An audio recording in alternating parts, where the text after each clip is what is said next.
Hi, welcome back to Hasni Rachapudi. నేనండి మీ హాస్ని రాచపుడిని. ఈరోజు నేను చికెన్ ఈజీగా చేసుకొని చికెన్ కర్రీని చేస్తున్నాను. అది ఎలా చేయాలో చూడండి. కర్రీ చేస్తున్నాను, బ్యాచిలర్స్ ఈజీగా చేసుకునే కర్రీ. ఇప్పుడు ఫస్ట్ కడాయి పెట్టుకున్నాను, దీంట్లో ఆయిల్ వేసుకున్నాము. ఒక 3 టేబుల్ స్పూన్ల ఆయిల్ వేసుకోవాలి. ఇదిగోండి ఆయిల్ హీట్ ఎక్కింది. 2 ఉల్లిగడ్డల్ని ఇలా పొడుగ్గా సన్నగా తరిగి పెట్టుకున్నా. ఇప్పుడు ఈ ఆయిల్లో వేసేసుకున్నాం.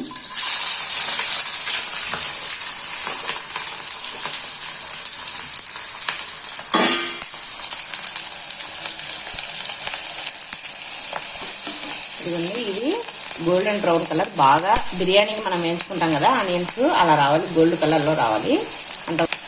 అంతవరకు వేయించుకున్నాను ఈ ఆనియన్స్ని. ఇవన్నీ ఇలా బాగా వేయించుకుంటూ ఉండాలి, కలుపుకుంటూ వేయించుకోవాలి, లేదంటే ఒక సైడే మాడిపోతాయి.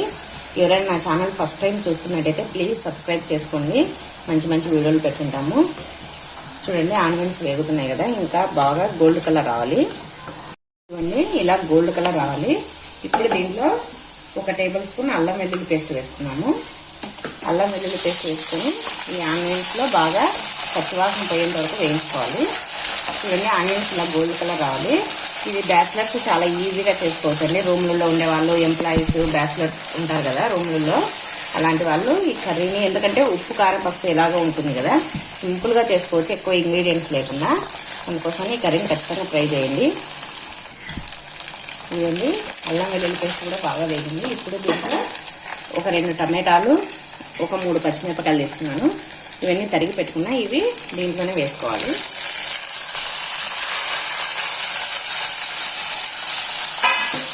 ఈ టమాటాలు పచ్చిమిర్చి వేసుకొని బాగా కలుపుకోవాలి. టమాటాలు బాగా మెత్తబడాలి.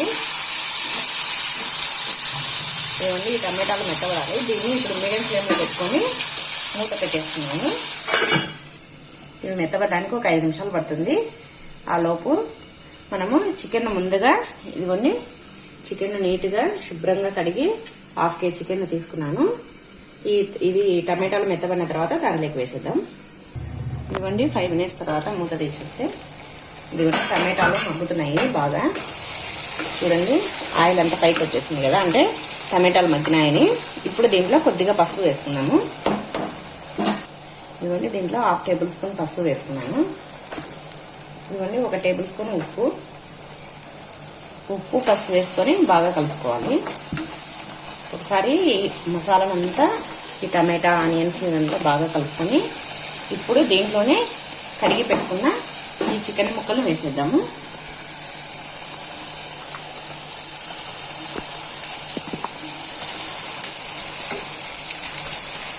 ఇలా నీట్గా శుభ్రంగా కడిగి పెట్టుకుని చికెన్ ముక్కలు వేసి ఈ చికెన్ ముక్కల్ని ఈ మసాలా పట్టేటట్లు బాగా కలుపుకున్నాము. ఇవన్నీ ఇలా ఈ మసాలా అంతా చికెన్ ముక్కలు పట్టేటట్టు కలుపుకొని ఇప్పుడు దీనిపైన మూత పెట్టేద్దాం. ఫ్లేమ్ హైలోనే పెట్టుకోండి, ఎందుకంటే దాంట్లో చికెన్ ఉండే వాటర్ అంతా వచ్చేస్తుంది. చూడండి మూత తీసేస్తే నీళ్ళన్నీ చూడండి ఎలా వచ్చినాయో. ఈ నీళ్ళన్నీ కొంచెం పొయ్యేంత వరకు వెయిట్ చేద్దాము. ఈ నీళ్ళన్నీ తగ్గిపోవాలి. ఇదిగోండి నీళ్ళన్నీ తగ్గిపోతున్నాయి కదా, ఆయిల్ పైకి వస్తుంది. ఇప్పుడు దీంట్లో చికెన్ మసాలా వేసుకోవాలి, 1 టేబుల్ స్పూన్. ఇది సింపుల్గా చేసుకోవచ్చు బ్యాచిలర్స్, ఎందుకంటే ఈ చికెన్ మసాలా అన్ని ఇన్స్టాంట్గా దొరుకుతాయి కదా బయట. చికెన్ మసాలా ప్యాకెట్ తెచ్చుకుంటే సరిపోతుంది. ఇప్పుడు ఫస్ట్ ఉప్పు వేసుకున్నాం కదా ముందునే, ఇప్పుడు కొద్దిగా కారం వేసుకున్నాం 1 టేబుల్ స్పూన్. మీరు కారాన్ని మీకు తగినట్లు వేసుకోవచ్చు. నేనైతే 1.5 టేబుల్ స్పూన్ వేస్తున్నా. కారం వేసుకొని కొద్దిగా ధనియాల పొడి కానీ గరం మసాలా కానీ వేసుకున్నాం. గరం మసాలా అయితే బయట దొరుకుతుంది కాబట్టి ప్యాకెట్స్ గరం మసాలా వేసుకోండి. ఇదిగోండి కొద్దిగా ఒక 1/2 టేబుల్ స్పూన్ గరం మసాలా. ఇవన్నీ వేసుకొని బాగా కలుపుకున్నాము. చూడండి దీంట్లో వాటర్ అన్నీ పోయినాయి.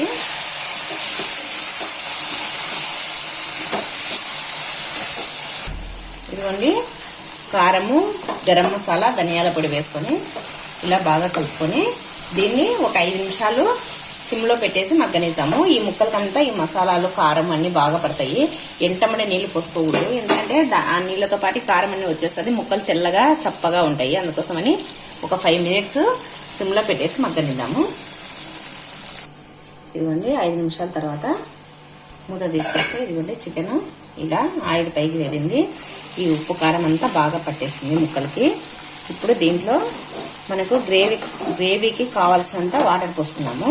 మీరు చపాతీలకి చేసుకునేటట్టయితే కొంచెం ఆయిల్ వాటర్ తక్కువ పోసుకోండి, రైస్లోకి అయితే కొద్దిగా ఎక్కువ పోసుకోండి. ఇదిగోండి ఒక చిన్న కప్పు వాటర్ పోసుకున్నా. వాటర్ పోసుకొని ఒకసారి బాగా కలుపుకొని దీన్ని ఒక 10 or 15 minutes మీడియం ఫ్లేమ్లో పెట్టుకొని ఉడకనిద్దాము. ఇంకా అంతే, చికెన్ రెడీ అయిపోతుంది. ఇవన్నీ ఒక 15 minutes ఉంటే ఇంకా ఈ బ్యాచిలర్ చికెన్ రెడీ అయిపోతుంది. ఇది బ్యాచిలర్స్ పెళ్ళి ఎక్కడన్నా దూరంగా జాబ్ చేసుకుంటూ ఉంటారు కదా, వాళ్ళు చికెన్ చేసుకోవాలనిపిస్తే ఇలా తెచ్చుకొని ఈజీగా ప్రిపేర్ చేసుకోండి. సింపుల్గా చేసుకోవచ్చు.